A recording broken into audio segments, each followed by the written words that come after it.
All right, guys, welcome back. Again, I hope you're having a great day, great weekend. Got a little bit of a cold spell behind us. I think we're going to be getting into the 70s toward the beginning of the week. So anyway, I hope you guys are having a great weekend. Thanks to all my subs, members. If you just watch the channel, I appreciate it. So what I want to talk about a little bit right now is there's a lot, and I mean a lot, of attention on Don Wells right now.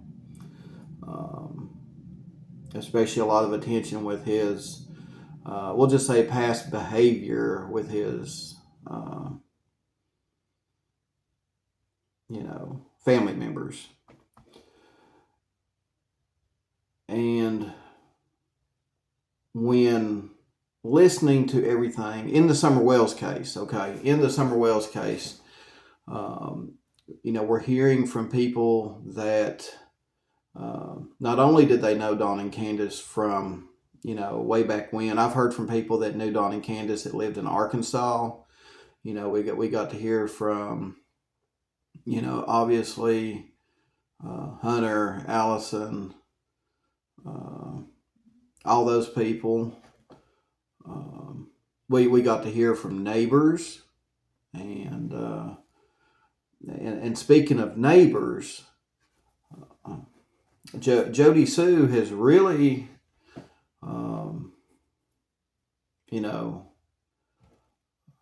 said some very concerning things regarding, Don and Candace. And for y'all that don't know, for some of you that are new to the channel, JODISUE used to live beside Summer Wells. She lived across the street on Ben Hill Road from Summer Wells, Don and Candace and them. So she witnessed a lot. And, we also question, a lot of people are like, well, JODISUE is just a big liar. JODISUE lies about this and JODISUE lies about that. But today's video, what I want you to do, Josh over at the lab is going to be, playing the audio of where Don was interrogated while in jail. He was interrogated by the detectives in Utah, about his allegations with his sisters. So, so when you guys are watching that tonight, I want you to remember something. I put together like a little video clip here. This is of JODISUE talking about allegations of suspicions of what happened over at Summer's house regarding her parents. So let me let you watch this real quick. He wouldn't be fucking gone if he had just done something.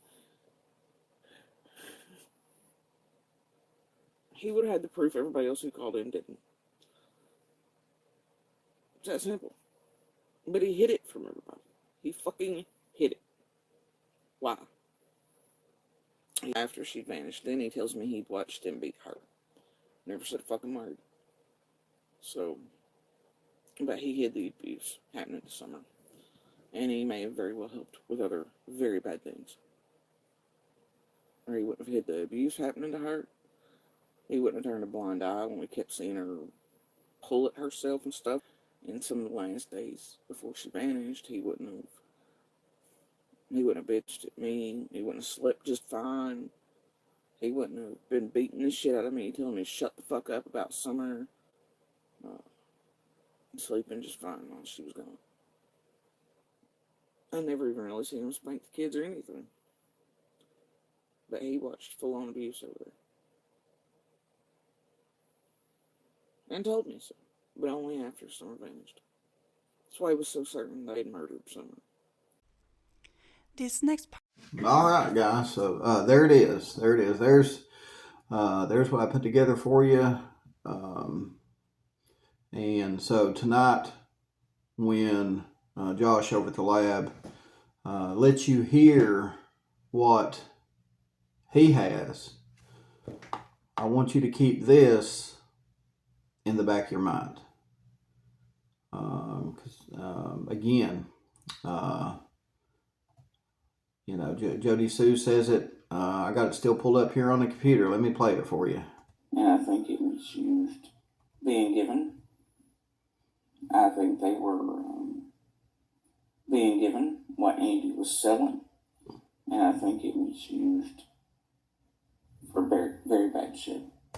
So JODISUE is saying that, what Andy was basically selling over there, she has suspicions that it was being used for some very bad stuff on kids at 110 Ben Hill Road.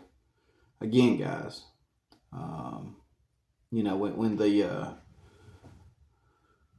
when the I can't remember who it was, Scott H. There's a YouTuber named Scott H. I don't know if he's still here around or not, but he called the Hawkins County Sheriff's Office, and the lady at the Sheriff's Office said, this is, it's pretty deep. According to what JODISUE's saying here, with more than just the kids that, JODISUE's suspecting that there's more kids involved in this than just the ones living at 110 Ben Hill Road. That's what I'm trying to say. So, how many victims are we going to end up with here? Right? How many victims are going to be tied to 110 Ben Hill Road? How many victims could be tied to Dawn? How many victims could be tied to CANDUS? You know what I mean? Will those victims, if they've given a statement early on in the investigation, will those victims, have the courage to show up in court and testify? We've seen CANDUS, or we didn't see her. We heard about CANDUS going over to Hunter's and intimidating him. Right? So will these witnesses have the courage to testify?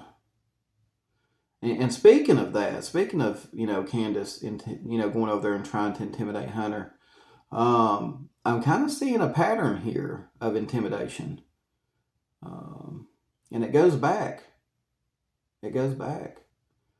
Remember when Dawn's dad, when they were upset about the whole deal, and they were, going to get Dawn in trouble, if you will, back when it all went down years ago. Dawn's dad apparently intimidated them and said, if you want a place to live, you'll let this go. Right? So there's the generational intimidation right there. Generational intimidation. And my question is, we heard it with CANDUS. We heard it with Dawn's dad. So my question is,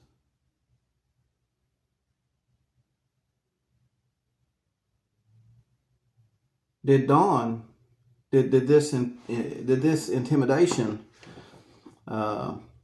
bleed over into the boys? Did Dawn and CANDUS intimidate the boys?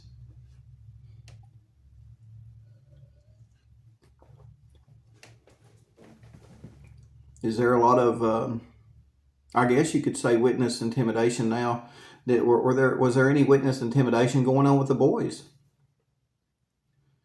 Was there any intimidation at all going on with the boys? I mean, depending on how long, the alleged abuse and neglect and everything was going on, maybe the boys were reluctant, if you will, to speak up, because maybe they were told, if you do, you ain't gonna have it as good as you got here. Which I can see some people telling them that. You know what I mean?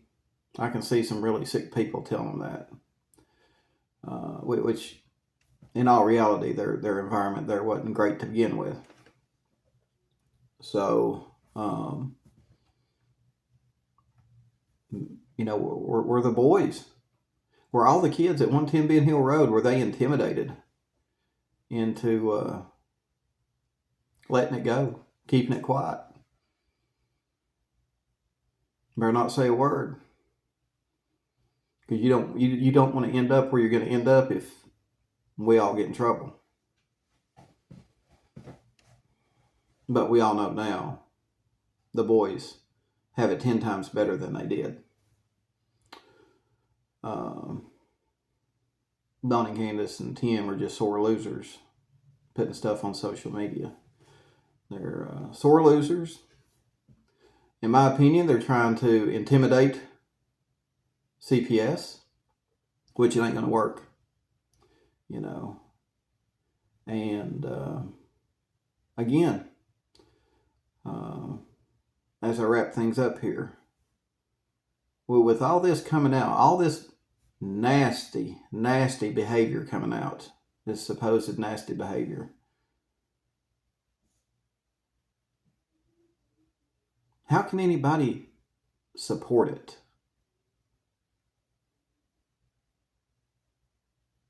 How can any YouTube creators support it? How can any, if you found out that like your dental hygienist that's sticking their hands in your kid's mouth is supporting this and around these people, would you be comfortable with that? Why? I wouldn't. Just nasty. Anyway, guys, I'm going to leave you with that. Drop your comments below, and again, go watch Josh over at the lab, and remember this when you're watching him tonight. And I'll see you guys tomorrow.